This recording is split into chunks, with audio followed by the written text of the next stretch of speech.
अस्सलाम वालेकुम जी, कैसे हैं आप सब? आई होप ठीक ठाक होंगे, खुश होंगे और खुशियाँ बांट रहे होंगे। Welcome to my kitchen cooking with Iffat.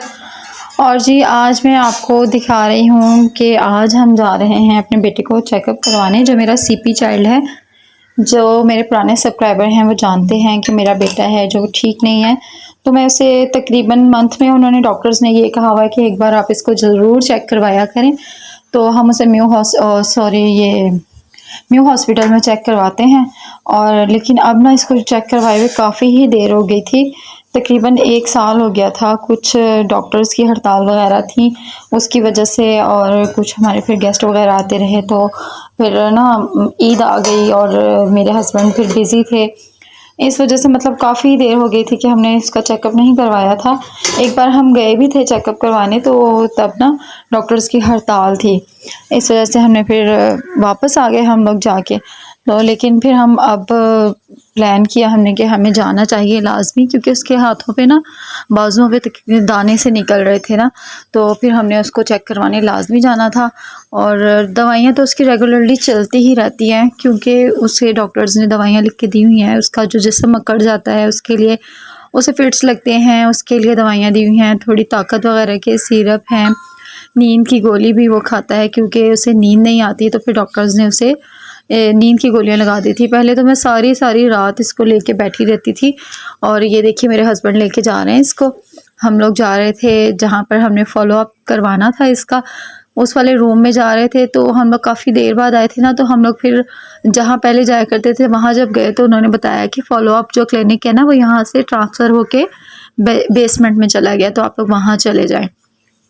फिर हम लोग वहाँ से निकले और फिर हम लोग जो है ना बेसमेंट में गए, तो वहाँ पर भी डॉक्टर ही मौजूद नहीं था। अभी मैं आपको दिखाऊंगी, डॉक्टर तो मौजूद थे लेकिन बाहर जो काउंटर पे होती है ना पर्ची जिन्होंने बनानी होती है, वहाँ पर रिसेप्शन पे मौजूद होते हैं पर्ची बनाने के लिए, वहाँ कोई मौजूद ही नहीं था।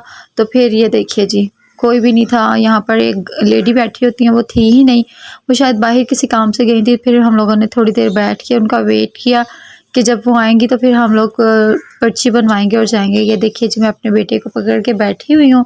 और ये ना बड़ा ही नाराज़ होता है जब ये हॉस्पिटल आता है ना, इसको बहुत गुस्सा आता है कि मुझे हॉस्पिटल क्यों लेकर आए हैं। तो इसको फिर ना ये रोना शुरू कर देता है और बहुत तंग करता है। तो हमें ये होता है कि जल्द से जल्द हम इसको चेकअप करवाएं और घर ले जाएं, ताकि ये ना तंग ना करे। बस फिर काफ़ी देर तक हम वेट करते रहे लेकिन कोई भी नहीं आया जो रिसेप्शन पे मौजूद होते हैं। फिर हम लोग बैठे रहे। उसके बाद बस फिर वो आई और आके फिर हमने डॉक्टर से चेकअप करवाया और हम फिर हॉस्पिटल से निकल गए। और उन्होंने कहा कि इसको आप स्किन वाले डॉक्टर को दिखाएं, ये जो इसके दाने निकले हुए हैं ना, ये स्किन वाले डॉक्टर ही चेक कर सकते हैं, हम नहीं करेंगे। बस हॉस्पिटल्स में ना यही होता है कि अ, एक हिस्से से दूसरे हिस्से में, दूसरे हिस्से से तीसरे में भेजते रहते हैं। और बस चेकअप ना बड़ी देर से ही होता है, काफ़ी टाइम लग जाता है। अच्छा जी, हमें बज गए थे फिर 12 और हम लोगों ने फिर हलीम लिया वापसी पे, क्योंकि घर में नाश्ता मौजूद नहीं था। तो फिर हमने नाश्ता करना था, क्योंकि जब तक हम घर पहुंचे थे तो गैस जो है ना हम लोगों की चली जाती है। और इसलिए फिर मैंने अपने हस्बैंड को कहा कि हम यहीं से ना हलीम ले लेते हैं। और हम लोग यहाँ हलीम लेने के लिए जहाँ आए थे ना, ये है मक्खनपुरा, और यहाँ पर ना सबसे लाहौर का सस्ता तरीन और टेस्टी हलीम मिलता है। मतलब है बहुत सस्ता और टेस्टी भी बहुत होता है। तो ये ना तकरीबन 100 रुपए की ना आपको पूरा बाउल जो सालन वाला है ना वो भरा हुआ मिलेगा। ये देखिए जी, ये है 100 रुपए की हलीम और ये टेस्टी होती है। लेकिन इसको मैं घर जाके ना और टेस्टी बना लूँगी, क्योंकि इसके साथ मैं बनाऊँगी तड़का, प्याज लाल करूँगी, साथ में धनिया काटेंगे हम, सब्ज़ मिर्चें, लीमू वगैरह जो हलीम के लवाज़मात होते हैं ना वो सारे मैं रेडी करूँगी। तो फिर हम इसको खाएँगे नान के साथ।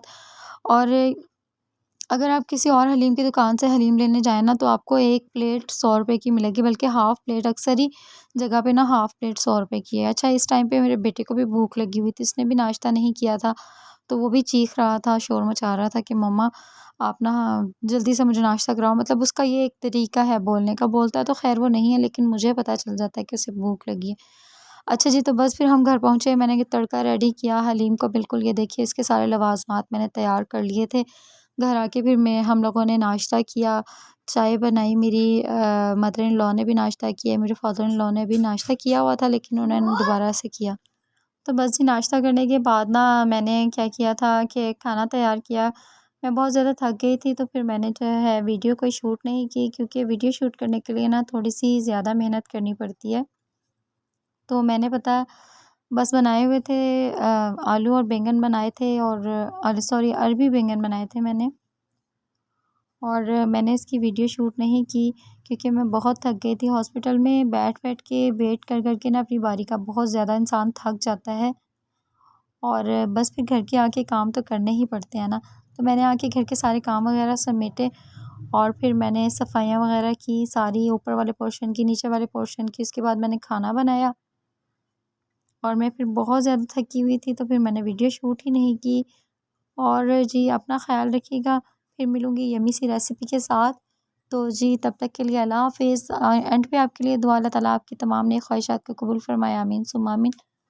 फिर मिलूँगी, ओके जी, अल्लाह हाफ़िज़, बाय बाय। अल्लाह ताला आपके लिए आसानियाँ पैदा करे, आमीन सुम्मा आमीन। अल्लाह हाफ़िज़।